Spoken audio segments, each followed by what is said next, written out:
One of the biggest scams in publishing is working for IPs. And this goes for comic book writing as well, because a lot of these guys go in to Marvel or DC. They don't get paid very much to do it. It's basically a slave labor thing, and it's done because there's so many wannabe fan fiction writers, aspiring writers who would die to write a Star Wars book or a Star Trek book or a Marvel book. And so they'll come in and they're willing to do it mostly for free because they just want to work for the IP. And that's what ends up happening because they'll churn you out. They'll make you churn out books. They give you crazy deadlines on these things, like the conditions that they work on. I've talked to a lot of authors who have worked under these conditions for these people are terrible. A lot of times, like there's one point where a big author on Star Trek was forced to turn in a novel in less than a week. I mean, it's that crazy. And so they work you to death, and then you don't get very much for it on the back end, if anything. Sometimes you get nothing. And that is one of the biggest scams in publishing. We're going to get into all of it. Even Delilah S. Dawson, who's like a Star Wars writer who's in the mainstream industry, kind of admits it in this point. Like a fan asked her a question, and she went off, and she tried to present it as like a happy, positive thing. But if you look at the underlying stuff she's saying, it's really, really bad.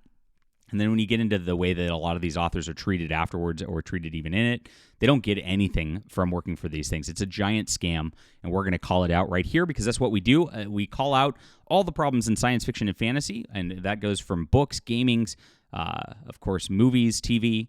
And I appreciate you guys being here. We are your source for sci-fi and fantasy. That's the biggest out there at this point, and I appreciate you for being there. This is my Fandom Pulse Substack. If you want to go read the whole article, you can do so. It's in the description below. And I'm also a science fiction writer. I would like you to, of course, check out my work. And I did this all myself. The reason I did it myself is because you make more money this way. And I'll outline that, how it works as well. These Star Trek writers and Star Wars writers make way less than I do in fiction, just selling to direct readers like you. And this is a series that, it's loosely inspired from Star Trek. It is a series. It's a science fiction trilogy wherein a spy embeds himself on an alien starship and is trying to bring back information home because there's a giant war going on. Really builds up, interestingly, the alien sort of way that they are. I don't want to spoil it.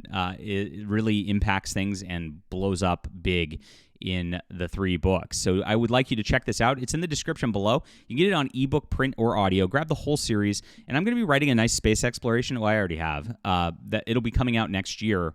Where I'm going to be doing a full starship crew that's going out exploring, strange new worlds and the like, but with different terminology, and you're going to really love it. So if you start here, this is a great spot to be in. I really appreciate you guys for making us a huge success this year, despite mainstream publishing and the like.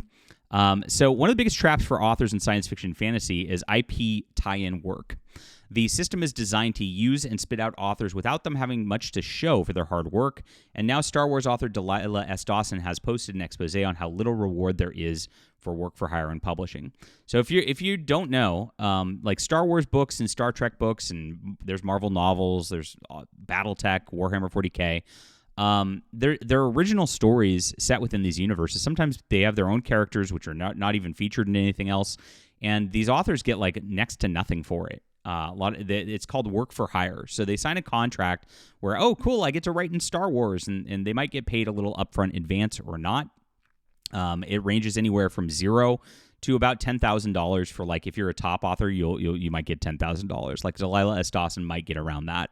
But a lot of people don't. A lot of people who are kind of mid-list or lower, I'd say the average ends up being around $2,000 for it, which, if you're taking 3 months to a half a year to write a book with your revisions and the like, that's a long time for living off of $2K. It doesn't work, right? And so it's pretty terrible a lot of the times. And then you get this, and so you get it's listed called an advance on royalties. So what they frame it as is here's $2,000. This is the advance that you're going to get, and then when the royalties catch up, you'll start getting payments of a percentage of profits. And I'll get into that as we get into the article here because there's actually direct information from a tie-in author who I really like, actually, who talked about this as well. So this is Delilah S. Dawson, and she was talking about this on Blue Sky and wrote a thread on IP writing. And so somebody asked, is writing IP books worth it? How much freedom do you get, et cetera, et cetera? She said the amount of freedom writing depends on the franchise holder. That's pretty obvious. So she's done Star Wars, Firefly, D&D, Disney. She said she had more freedom with Minecraft, The X-Files, Adventure Time, and Rick and Morty because those are things that really don't have as much going on, I think, in the public eye, whereas like Star Wars has to like try to pretend to keep a canon going. Same with Firefly a little bit when they're in things. The pay depends on the IP, and this is where it gets kind of weird. How vicious your agent is, plus how established you are. So, yeah, this is where a lot of people get screwed. It's a specific niche. Not all writers will enjoy it or are cut out for it. So here's how you go, and you start to know, oh, wait a minute, this probably is not good. If writers are not cut out for it or enjoy it, this implies enjoying it is more important than actually getting paid for it, which ends up being the main problem here. You have to be able to write 120K words in about 45 days and be cool with major edits, then turn them around in a week. That's really painful amount of work, guys. If you don't know, like that is a lot. And doing the edits on top of that and turning them around in a week is also a lot. That's crazy. And so that's what's expected these days on things, which is insane, especially for the pay that they get. And here she goes. That's why writing IP isn't based on who loves the franchise more. It's who loves it, understands it, and can fit the voice and style while working extremely quickly. Now, this is, I would say not even understands it matters a lot of the time because I've read some of these books and a lot of the time they don't understand it. But it is probably a function of being quick and being connected with the editors in there, I think, is more than it. And here's where it gets weird. You have to have a tough skin. It's going to be a big edit letter and 7 people in comments correcting you. And so there's a lot of people in there who are readers on this who are like, oh, this violates continuity here and go back at, which is good to have. But it's a big grind already, and it's a lot of work. And do you get anything for it? That's the real question. Immediately, she talks about intangible benefits. So this is a deflection because if there were a bunch of benefits money-wise, she'd immediately go, oh, yeah, Star Wars makes me tons of money. I love it, blah, blah, blah, blah, blah. But it clearly doesn't because it's intangible. Getting to contribute to a word you love, you truly love. So this is writing for exposure. And that means Disney is basically getting people in here to, oh, you'll get exposure as an author, right? And that's why they can churn through anybody, because if Delilah decides to stop writing or whatever and gets mad about it, well, they'll just move to the next person who wants to write some fan fiction for Star Wars. And that's the trick the publishing industry has to keep these IPs going at extremely low pay rates that are basically slave labor. And this is where Delilah doesn't talk about this, but this is what gets implied because of what she doesn't say, and then what I researched into how bad it actually is.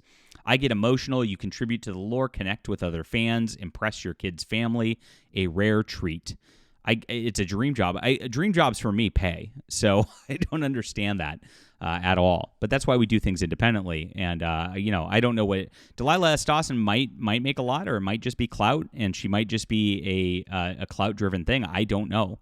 But a lot of these people who are not as big a names in the field get pretty much nothing out of it, and that's like 90% of these authors who work for these IPs. It's the 10% that might actually get somewhere, and maybe even less than that actually become like mega stars off of their own stuff. It's really, really sad. So one thing to be aware of is IP does not come with royalties, meaning if you sell 1 million copies, you won't see $1 more than your original fee.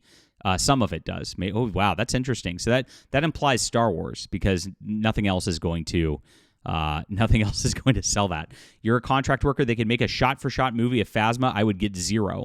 So Star Wars does not pay her extra royalties. It just gives her a fee. Wow, that's pretty wild. And that's what that implies right there. That's terrible. And again, not right, because nobody's going to care about Delilah S. Dawson if they make the Phasma movie, right? She's not going to get anything out of it. She's not going to get more fans out of it.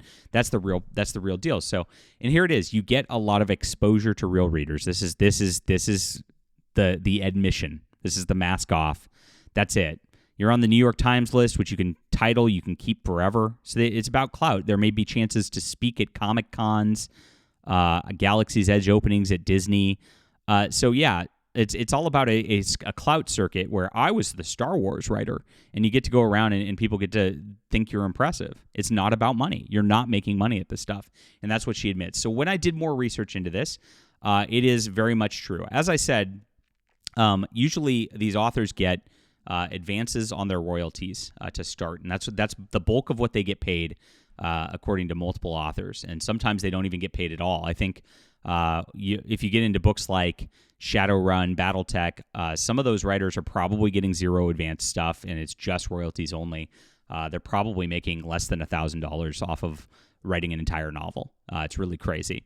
So, but with Star Trek, it's usually between $500 to $10,000 is what they're getting. And like I said, the average is going to be $2,000. So it's a lot of work for not much. And Greg Cox, who wrote this, I loved this book this year, Lost to Eternity. I actually do read a lot of Star Trek books, and that's why I'm interested in this and invested in this. And I want authors to get what they're due. That's what I think. Greg Cox has a lot of talent, for example, and he should be paid. He should really get paid for his work. And so here it is. It should be noted the reasons authors get smaller royalties on tie-in books than original novels is because the publisher also pays royalties to the licenser, which means any royalties get split between the author and the copyright holder. Same slice of the pie, but cut into smaller slices to serve more people. For example, let's say a publisher is offering 8% royalty on paperback copies. That an original novel author would get the whole 8%. With the book earned out. The tie-in novel, the 8% would be divided between the author and the licensor. The licensor typically getting the lion's share because of its character's universe after all. So the writer might get 2% and the licensor would get 6%. So I did some math on this. Most like ebooks and all that are at $9.99, which are priced about the same as what the paperbacks are to give you about the same amount of profit, right? And so an author getting this kind of thing would get a standard advance of about $2,000. They would have to sell 10,000 copies of a book under such conditions. And I could tell you right now that with this is not exact science, but with about 231 ratings, I mean, a lot of my books have sold, let's see, so Stars Entwined has 165 and Justified has almost 200. Those have sold around 5 to 10,000 copies each. They've not sold over 10,000 copies. I'll just say that right there. But the thing is, like, when I put this up on Amazon, and I think Stars Entwined sold around 7,000 copies at this point, my profit on the Amazon book right here at a $4.99 Kindle is $3.70, and I don't share that with anybody. So when I sell 7,000 copies, I could be selling about 20. I made about $25,000 off this book so far, right? So that's kind of how it works, right? That's a real living wage. But he sold, if he sold 231, so say he sold, 8 or 9, let's say 10,000 copies. Let's be generous on this for 231 ratings. And he gets 2% of that, right? This is how bad this is. So he gets 10,000 copies at $9.99, and he gets 2%. He's made $1,998 for his work. So if he got a $2,000 advance, he's got zero royalties out of this. And that's terrible. I mean, honestly, the amount of work that he put into this and the amount of continuity research, and this one specifically has 3 different time periods in it that all weave together. The amount of work he had to do on this is actually probably a lot more than I had to do on the Stars Entwined, just to keep it all straight with the Star Trek continuity and that, because I was making up my own story, right?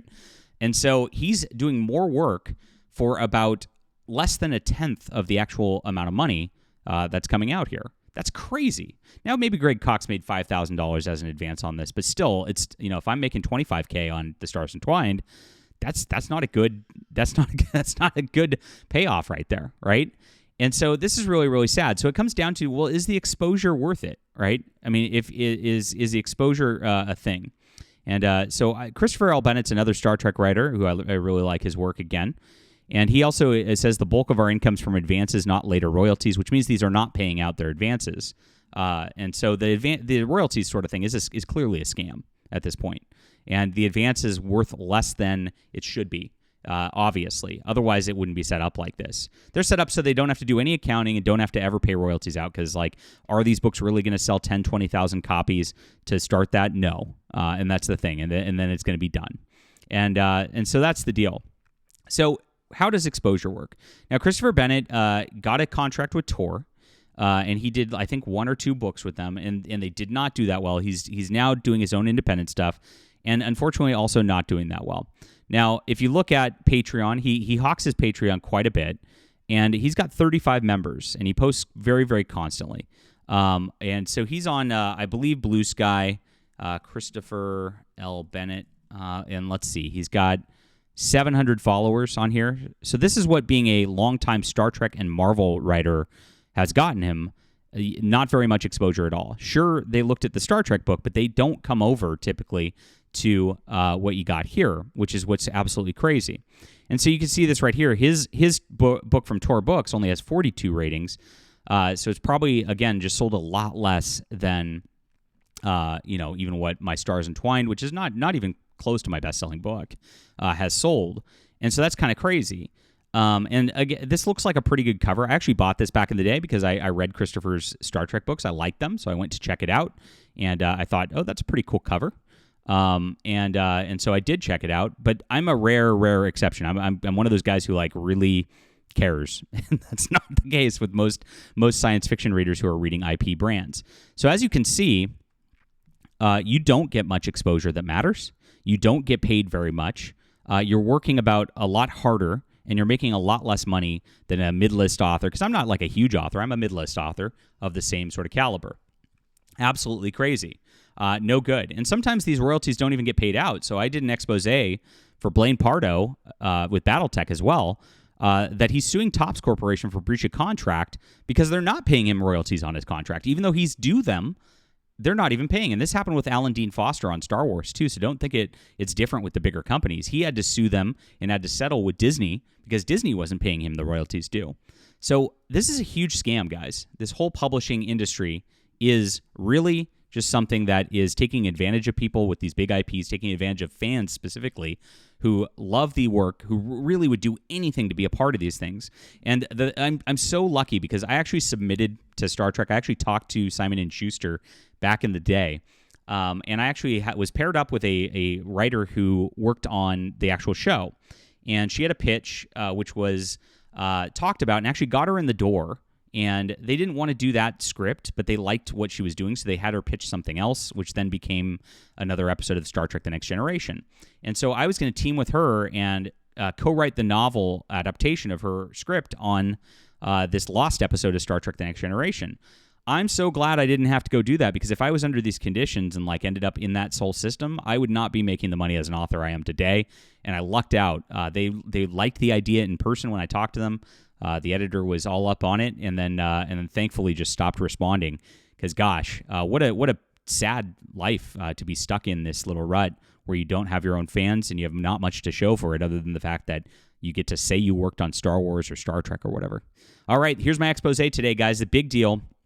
Thank you for being here. This is a big one. Share this around. Let people know this is such a big scam, and don't give these publishers more reason to keep up this not paying their authors by being a fan fiction author who will just do it anyway for no pay. That's the problem. They have so many people they can just get in the door through this stuff. It's terrible.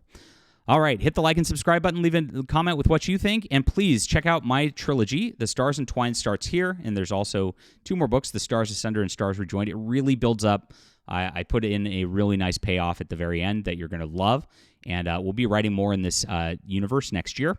And it's in the description below. Thank you guys so much. We'll be back soon.